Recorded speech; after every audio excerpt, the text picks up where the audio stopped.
সনদের স্বাক্ষর অনুষ্ঠানে আমরা যাই নাই। আমাদের কিন্তু স্পেসিফিক একটি কথা ছিল, সেটা হলো এটা যদি বিল আকারে না হয়, ডক্টর ইউনূস যদি সাইন না করেন বা সরকার প্রধান এবং গণ অভ্যুত্থানকে যদি ভিত্তিমূল না ধরা হয়, এটা যদি জাতির সামনে স্পষ্ট না করা হয়, আমরা সেখানে স্বাক্ষর করব না। এবং জনগণকে সাথে নিয়ে পুরো বাংলাদেশ কিন্তু আমাদের সাথে ছিল, ফলত আমাদের প্রেশারের কারণেই সরকার এই জায়গায় যেতে বাধ্য হয়েছে। এবং ভবিষ্যতেও যদি জনগণকে পাশ কাটিয়ে কোনো সিদ্ধান্ত নেওয়া হয়, আমরা জনগণের কাছে যাব এবং জনগণের যে ইচ্ছা শক্তির বহিঃপ্রকাশ, সেটাও আমরা রাজপথে ঘটাবো। তো আমরা এটা বলতে পারি, এটা এনসিপি নয়, এটা বাংলাদেশের একটি জনগণের বিজয় হয়েছে। এখানে শুধু এনসিপি ছিল না, এখানে শহীদ ফ্যামিলি ছিল, আহত ছিল। আপনারা দেখেছেন তারা সেখানে গিয়েছে, তাদের সেখানে বসতে দেওয়া হয় নাই। সেখানে একটা অপ্রীতিকর ঘটনার আমরা সম্মুখীন হয়েছি।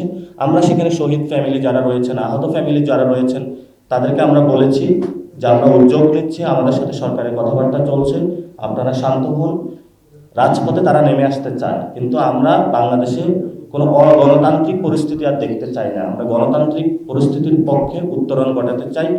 সেই জন্য আমরা সকল পক্ষ নিয়ে আলোচনার টেবিলে এখনো আছি, আলোচনা চালিয়ে যাচ্ছি। আমরা মনে করি এটা এনসিপির জন্য রাজনৈতিক দূরদৃষ্টি সম্পূর্ণ একটি ঐতিহাসিক সিদ্ধান্ত তারা নিয়েছে এবং এনসিপি এটা প্রাথমিকভাবে বিজয় হয়েছে।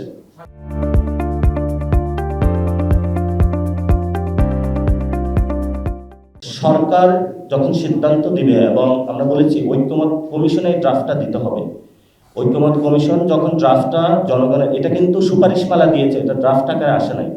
ফলত ঐক্যমত কমিশন এখন যদি একটা ড্রাফট দেয়, সেখানে এই সুপারিশমালাগুলো কিন্তু ড্রাফটে পরিবর্তন হতে পারে।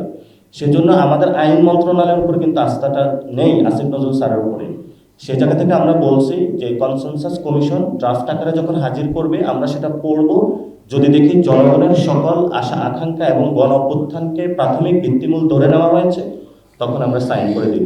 এবং আমরা বলেছি যে যেহেতু এই গণ অভ্যুত্থান থেকে এই সরকার গঠন হয়েছে এবং সরকারি আদেশটা জারি করবে, তাহলে সরকারকে আসলে জনগণের সম্মুখে দিতে হবে।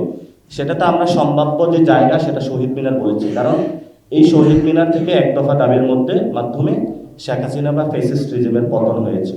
সেখানে আমরা মনে করি সরকার এই জায়গাটা বা প্রসেসের মাধ্যমে কার্যপ্রক্রিয়াগুলো সম্পূর্ণ করবেন।